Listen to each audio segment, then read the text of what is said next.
Greetings, troublemakers.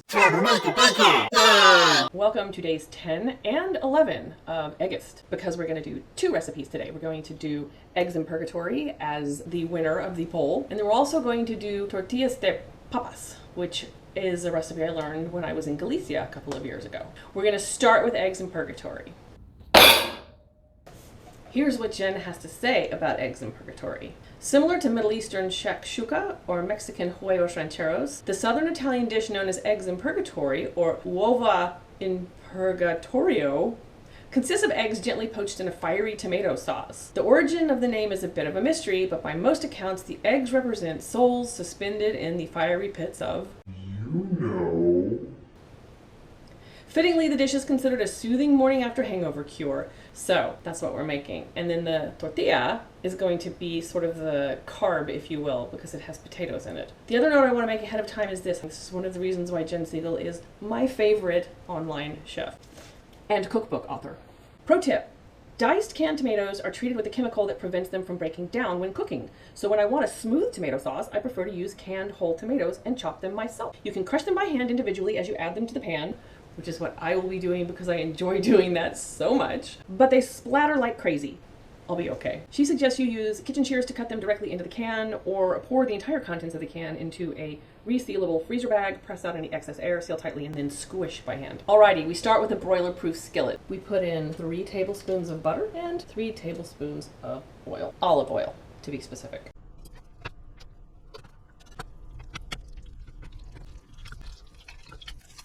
Once the butter is melted, we're going to add a 1/4 teaspoon red pepper flakes and 2 cloves of chopped garlic. We want to stir this the whole time it's cooking. We're just going to let this cook for 1 minute. Once that minute is up, we add the tomatoes.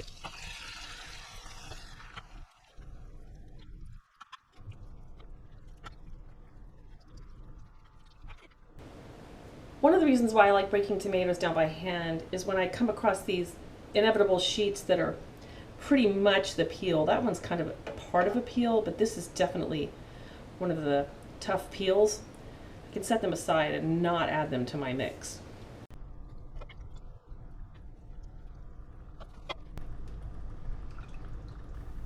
It's not called for in the recipe, but I decided to go ahead and use my spatula to chop up the tomatoes some more.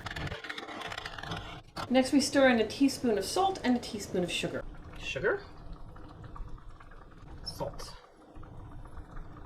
We bring that to a boil, then reduce it to a lively simmer and let it simmer uncovered for 20 minutes. In the meantime, when I was in Galicia about 4 years ago, I stayed with family friends.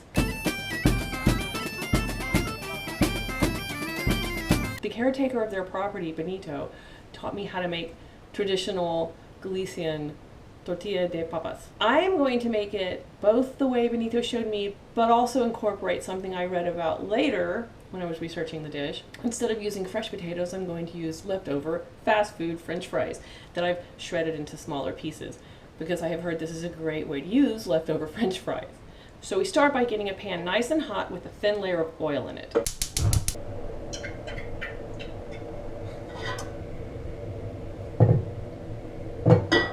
Benito moved so fast I had a hard time keeping up. He cut the potatoes in a very rustic way that I don't think I could reproduce. They were just perfectly random but same size shapes, and it really led a beauty to the dish. So if you make this dish with fresh potatoes, you fry them in a bit more oil, not all the way to done, you just get them good and soft. And if you choose to do it that way, I encourage you to cut them rough. It's a much prettier finished dish in the end, if you ask me. Now we're cooking with gas. This is about 1/3 cup of roughly diced onion. We're going to turn that heat way down so we don't burn our onion. And just let it cook until the onions get soft.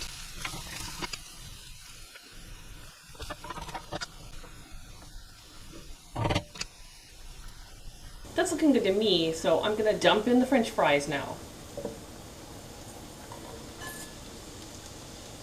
My method differs a little bit from what I've read about online, but I'm following Benito's recipe here. These French fries were room temperature before I put them in the pan. I let them get fully warmed to room temperature before cooking with them. I don't think this would work well with cold French fries. We're going to put in a little bit of salt and a little bit of pepper. Not too much salt because the fries were already salted. Give that a stir and then whisk your eggs just to break them up.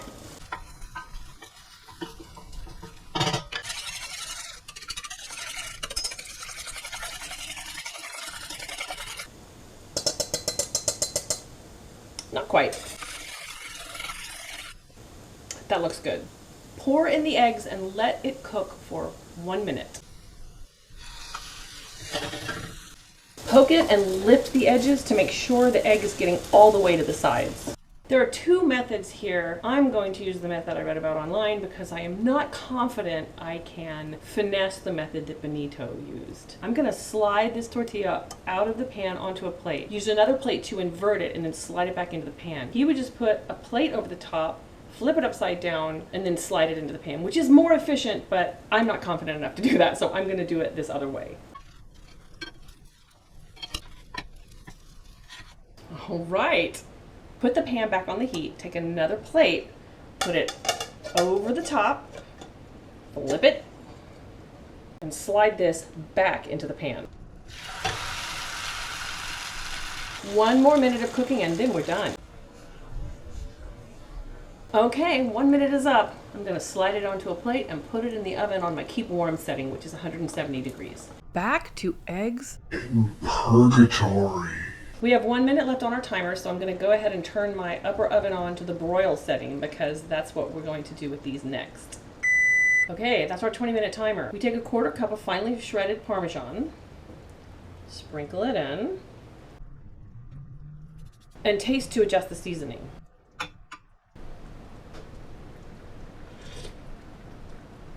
It's just right. We make 6 little wells in the sauce with the back of a spoon.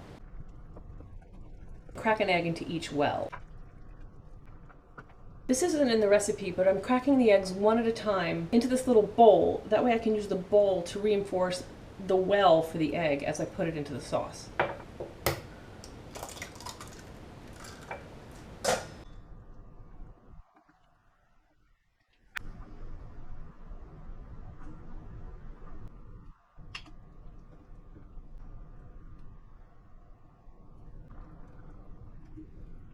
Reduce the heat to low, cover the pan and cook it until the egg whites are set, 3 to 4 minutes. We'll use a 3-minute timer.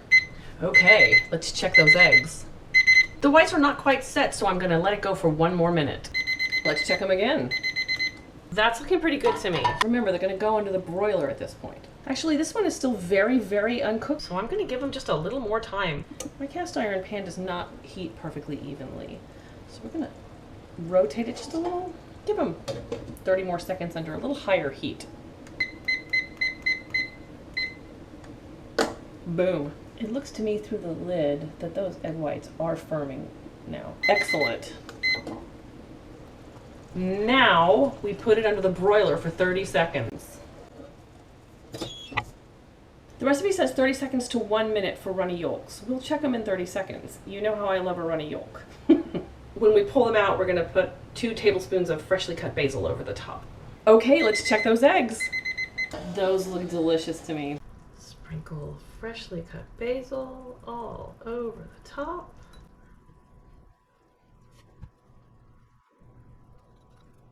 Now let's grab that tortilla out of the oven where it's been keeping warm.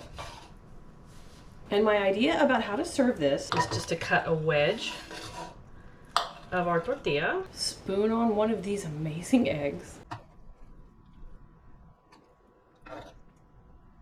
and plenty of the sauce. Hit it with some finishing salt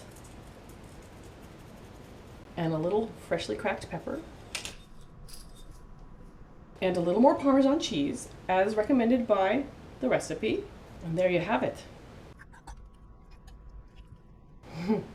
Bon appetit.